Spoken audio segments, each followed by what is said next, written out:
Viewers, the latest news about the ongoing conflict between Ethiopia, Tigray, and Eritrea is that we have received many updates about the ongoing fighting in Amhara, Afar, and Tigray region, which I will share with you in this video.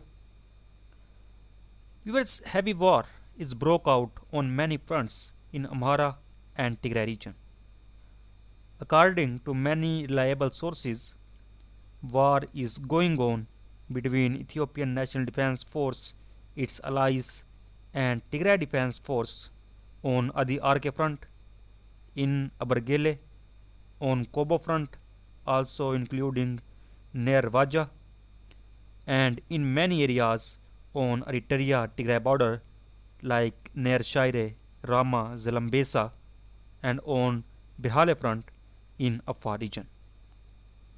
Which, according to the reports, intense fighting is going on Adi Arkay front and on Bihale front and also on Kobo front. Viewers, many reliable sources confirm that the war is becoming very intense on Adi Arkay front. On Adi Arkay front, heavy war started today morning and still going on. We received updates from some sources that Ethiopian National Defense Force and its allies enter in Adi Arkay, but so far as evidence, no images or photos shared by Ethiopian National Defense Force and its allies about this claim. But on the other hand, heavy fighting is also going on in Waja and its surrounding areas. The war is very intense in Waja and its surrounding areas. According to Ethiopian National Defense Force sources, Ethiopian National Defense Force and its allies gained control on Waja. But so far, about it, no statement received from Tigray Defense Force so far. And so far, Ethiopian National Defense Force and its allies not send any picture or video from Waja.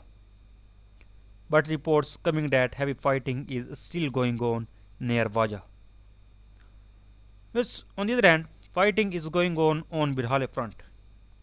According to Tigray Defense Force sources, Tigray Defense Force soldiers preventing Eritrean Defense Force and its allies to moving the areas of Tigray region on Afar Tigray border.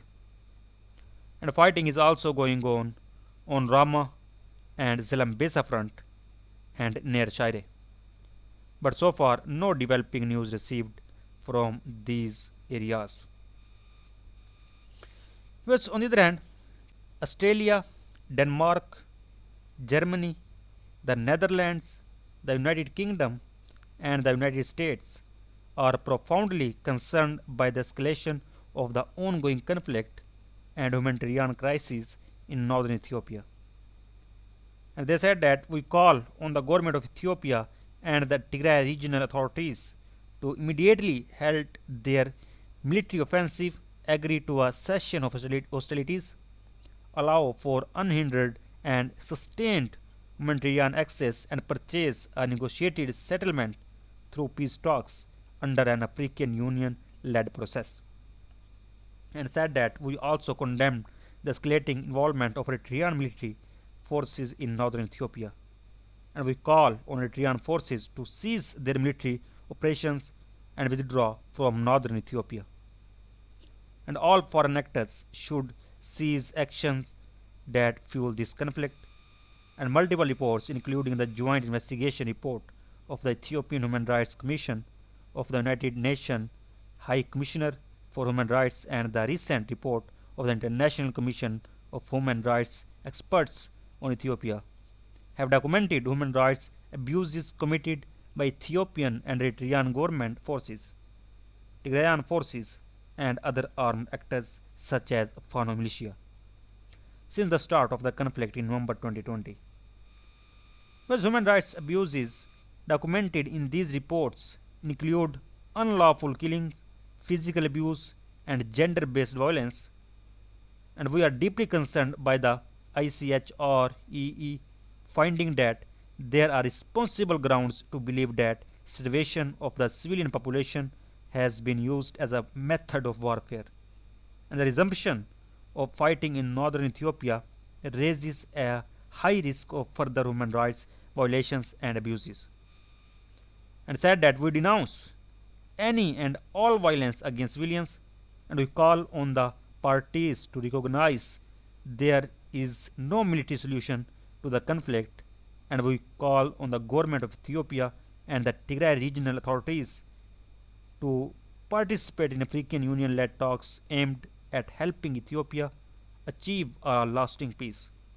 And durable solution must include accountability for human rights abuses and violations, and we also call on all parties to allow unhindered humanitarian access, ensure the safety and security of humanitarian workers, and cooperate with and facilitate access for international human rights monitors. So viewers, so far the latest update. For more latest update, please subscribe channel. Thanks for watching.